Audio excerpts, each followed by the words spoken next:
পবিত্ৰ ঈদ উল ফিতৰ।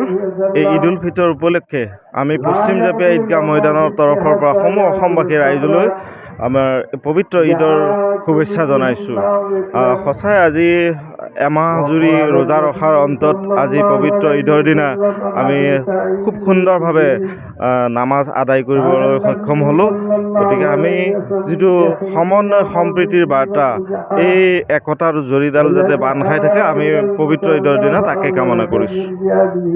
এইখিনিতে আমি ক'ব লাগিব যে হাজোৰ এই অতিকৈ পিছপৰা অঞ্চলত আমাৰ জাপিয়াৰ মুছলিম ভাইসকলৰ লগতে বিভিন্ন সম্প্ৰদায়ৰ মানুহে আমাৰ এই ঈদৰ প্ৰাকক্ষণত আমাক সকলোকে শুভেচ্ছা জনোৱাৰ লগতে আমাক সকলো ক্ষেত্ৰতে সহায় সহযোগ কৰিছে।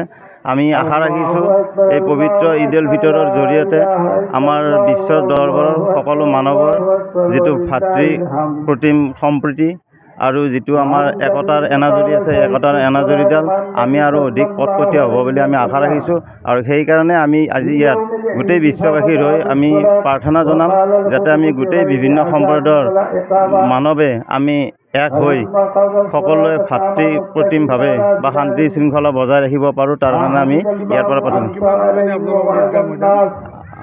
আজিৰ পৰা আমাৰ এই ঈদগাহখন প্ৰায় 30-40 বছৰ হৈ গ'ল।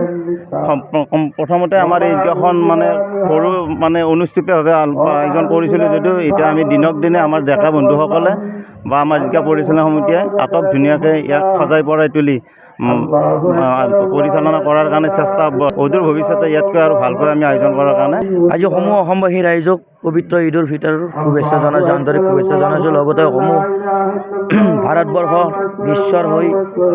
বিশ্বৰ সকলো মানৱ জাতিয়ে যাতে ভালে কুশলে থাকে, আজি আল্লাহৰ ওচৰত আমি দোৱা প্ৰাৰ্থনা জনাম আৰু সমূহ ভাৰতবাসীক পবিত্ৰ ঈদৰ শুভেচ্ছা পশ্চিম জাপিয়া ঈদগাহ পৰিচালনা সমিতিৰ হৈ মই সভাপতি হৈ ৰাইজক শুভেচ্ছা জনাইছোঁ।